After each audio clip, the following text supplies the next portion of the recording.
মোৱা মাছৰ আচাৰ কেনেকৈনো বনায়। মাছখিনি ফাৰ্ষ্টতে মই ধুই লৈছোঁ ভালকৈ।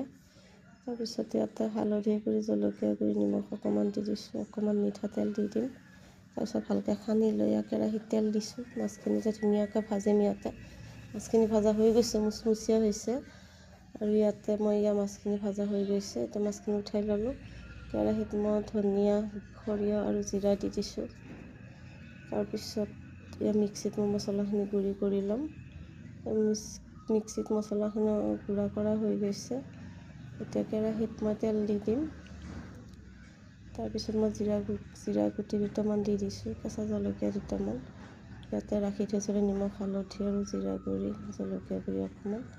এইখিনি হোৱাৰ পিছত মই 5 মিনিট পিছত মাছখিনি দি দিছোঁ। মাছখিনি ইয়াতে হৈ গৈছে। এতিয়া মই মিক্সিত মাৰি থোৱা গুড়াখিনি দি দিছোঁ।